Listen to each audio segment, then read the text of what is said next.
Bonjour à tous et à toutes et bienvenue à notre rendez-vous quotidien consacré à la méditation de la parole de Dieu.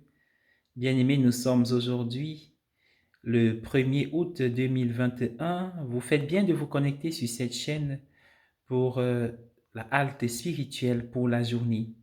En ce 18e dimanche du temps ordinaire, installez-vous bien. L'évangile est un extrait de Jean au chapitre 6 qui fait suite à celui de la semaine dernière. Alors, bien-aimés, pendant 4 dimanches d'été, alors que les champs de blé ondulent de leurs vagues dorées pour la récolte, l'Église nous propose l'un des plus fameux discours de Jésus, le discours sur le pain de vie, qui succède immédiatement à la multiplication des pains. Quand on sait quelle est l'importance et la place de la messe dans la vie chrétienne, quand on connaît combien la pratique de la messe est abandonnée par plusieurs personnes, il vaut la peine de réentendre, d'écouter ce que Jésus en dit. Chercher, travailler, oui, assister à un miracle du type de ce que Jésus vient d'opérer, c'est-à-dire nourrir une foule de plus de 5000 hommes juste à partir de 5 pains et 2 poissons. C'est tellement renversant. On comprend pourquoi par la suite ils cherchent Jésus, ces Galiléens, pour faire de lui leur roi. En fait, ils avaient trouvé une sécurité nationale, une assurance. Il n'y avait plus de besoin une fois que Jésus serait installé, instauré comme roi de ce peuple. Bien-aimés dans le Seigneur, nous pouvons poser la question de savoir aussi pourquoi moi je cherche Jésus, pourquoi je respecte ses commandements. Est-ce pour être bien vu par Dieu le Père? S'agit-il de gagner des points de comportement pour bénéficier d'une vie sans problème, sans difficulté? Attention, avec les textes de ce jour, l'attention est attirée sur ce qu'il y a d'essentiel et de véritable, c'est-à-dire la vie éternelle.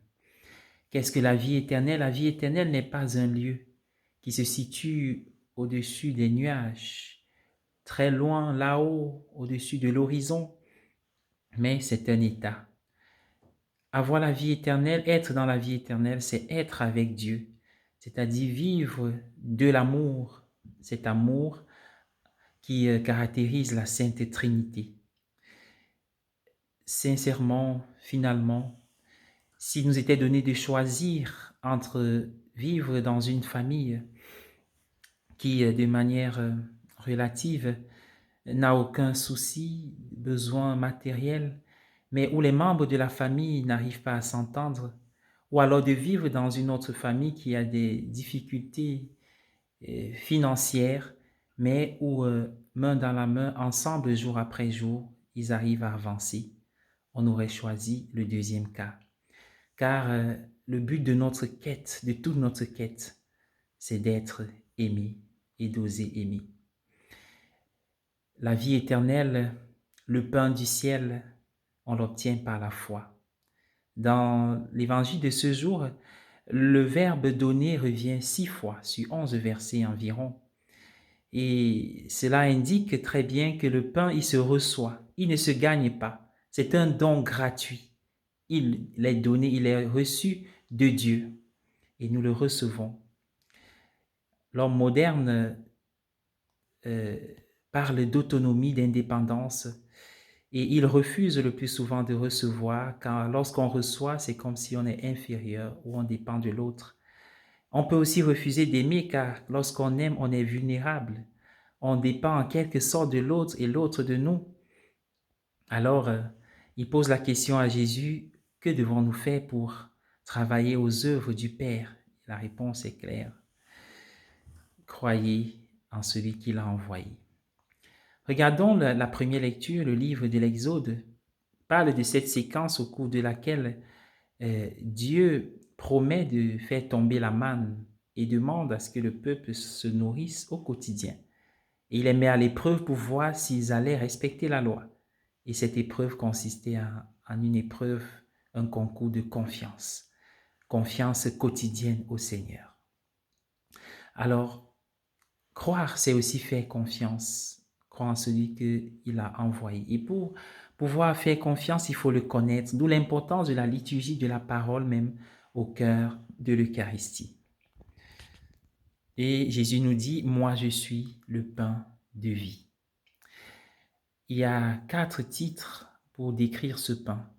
C'est le vrai pain, c'est le pain de Dieu, c'est le pain du ciel et c'est le pain de vie.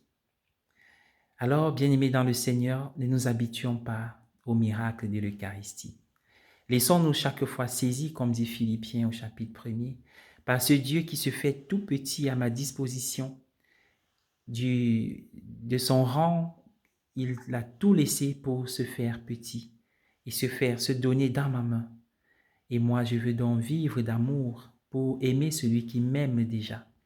Comme dit Saint Paul dans la deuxième lecture, nous devons vivre déjà la vie éternelle ici en nous laissant transformer, en nous laissant transfigurer, comme il dit, revêtez l'homme nouveau. Et c'est l'œuvre du Saint-Esprit. Aimons l'Eucharistie. Allons à l'Eucharistie, qui est le vrai pain qui demeure. Bonne journée à tous. Que la Vierge Marie, en ce mois de Marie, nous conduise ce mois d'août.